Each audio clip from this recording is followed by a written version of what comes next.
Today is September 3rd, 2023. It is a Sunday, and this is your farm garden tour. First, I want to start off with a shout out to my biggest YouTube fan, the first Cuckoo Drifter. Happy birthday. Thank you for watching. I appreciate your comments every week. And yeah, happy birthday. I hope you're cooler where you are than we are here. Today, the feels like temperature is 100 degrees. When I looked at the thermometer probably about an hour ago, and actually it says it's 96 degrees right now, feels like 101. Click on daily there real quick. I'd taken a screenshot of this and wanted to show it to you. Oh man. So today the high is 97, low is 65. And it's supposed to be hot again tomorrow, and then check it out, Wednesday, Thursday, Friday, 60s and 70s. Yeah, and then it becomes seasonal, but today is hot. It is hotter than a mother. These black tarps, I was considering cracking an egg on the black tarp at the beginning of this video and then coming back to look at it and see if it cooked, but just trust me, it's freaking hot. And look at this poor morning glory. It is wilted in the heat. So nothing is terribly happy right now in the garden. The Swiss chard is doing the same. You can kind of see there's wet spots there in the ground from where it's been kind of shaded by the foliage for most of the day. So the ground just, anywhere the sun pounded on it today is dry and unhappy.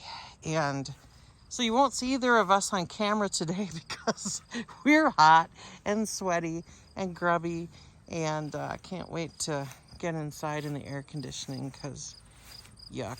At this time of year, when you need to spend all kinds of time out here harvesting, it's just not comfortable. So anyway, I'm not going to complain anymore because probably in 4 months we'll be experiencing our first 15, 20 below zero temperatures, and I'll be griping about that. So the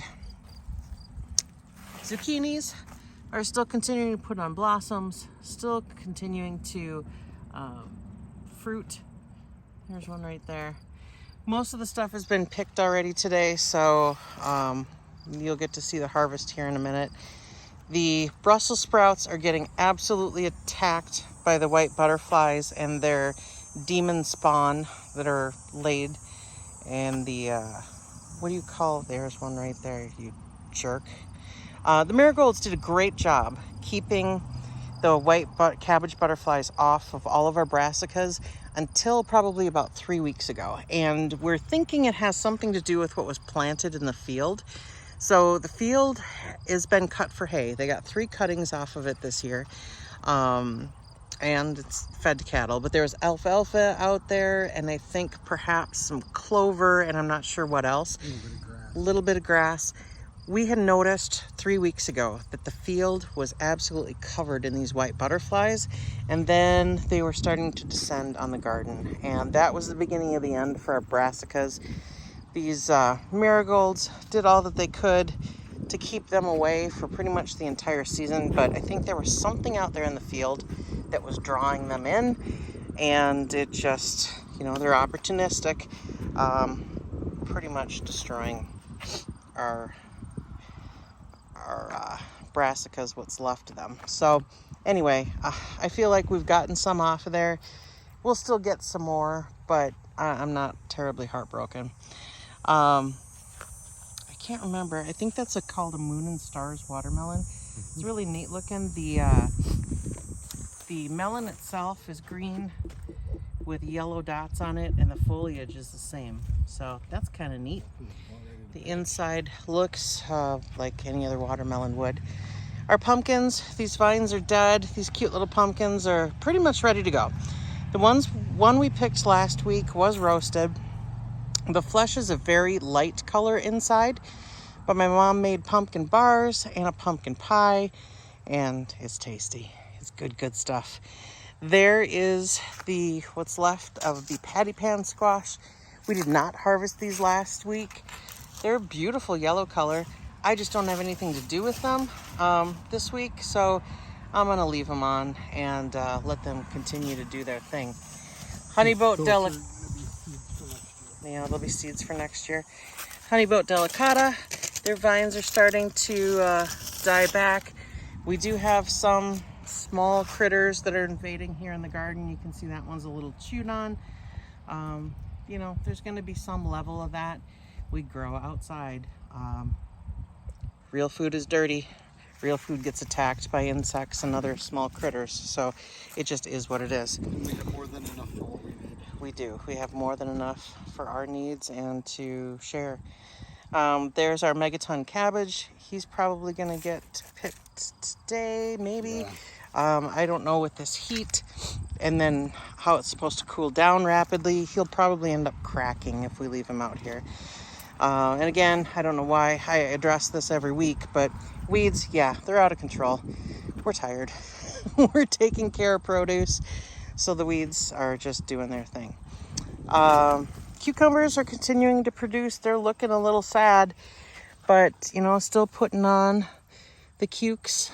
They're still very tasty. It's just hot today. It is. It is. Now, look at what's thriving. We'll get there in 2 seconds. But yeah, everything is a little wilty. Not because of lack of water necessarily, but just because it is hot. And here, finally, some of our purple tomatillos are starting to turn purple. Those can afford to stay on the vine for a little longer. Down here, this is what's absolutely going nuts now because it's hotter than Hades. This one was a little smaller than this morning at 7 a.m. when I came out here. This was tiny, like this. Yeah. They've almost doubled in size today. Very humid, very hot. The Goya love it. So, very cool. Cucamelons, yeah, they're just eternal. So, they keep doing their thing. It feels like they're cooked on the vine right now.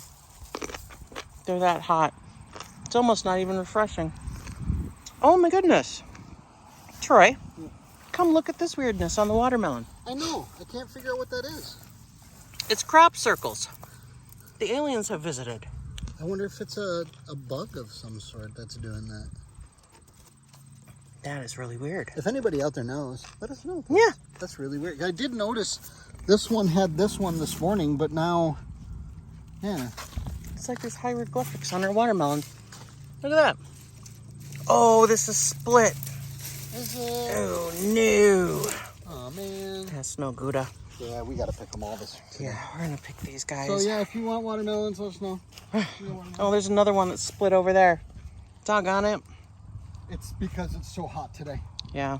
Damn it. I knew I should have picked them this morning. Hey, there's another hieroglyph. That is so weird. Oh, you got to discover that right along with us here. So, anyway, peppers. Thai chilies. They're doing their thing. Jalapenos. They need to be harvested yet. They're coming along really nicely. And these are the Mucho Nacho variety. They're not hot. No, they're not hot at all. Ground cherries. They need to be harvested. Oofda. I feel like right here is the turning point where maybe the garden's getting the best of us. It is what it is.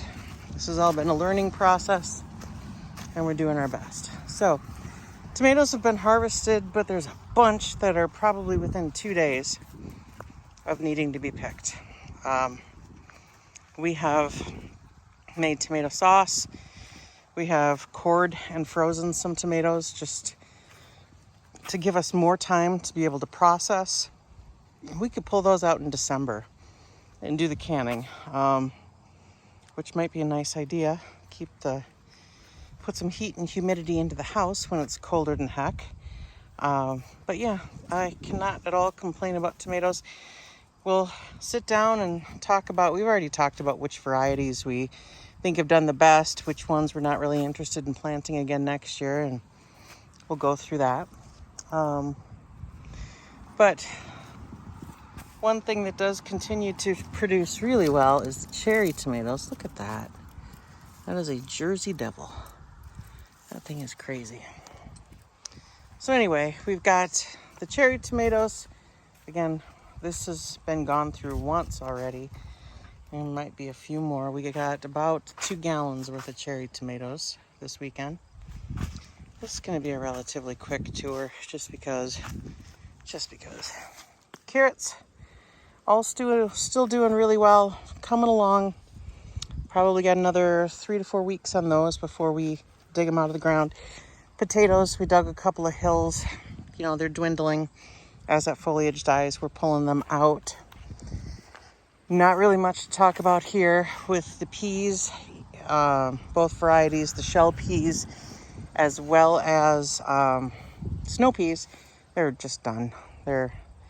Well, here, I say that, and then look at this. Beautiful snow pea. So we'll probably get a handful of those. Joel will probably eat them as quickly as we can pick them off the plants, which is great. I love it. It's what a garden's for. These potatoes are doing really well. They're hanging in there. These are Viking variety, which is, I believe, a red. So those guys will stay in the ground for a bit longer. Beans have been harvested this week. There wasn't a whole lot to harvest. However, as you're in here, you can see there's still some that are very young and it's still blooming. So we'll continue to get beans off of that until it either stops blooming or freezes, whichever comes first. So yeah, that's short and sweet. And that's your garden tour. If you have any questions or comments, please leave them for us. We'll be happy to try and answer anything. Any ideas what's going on with our watermelons and the crop circles, you know, leave us a comment there. It'd be interesting to find out. And if we figure it out, we'll share it with you. So have a wonderful week. Thanks for joining us.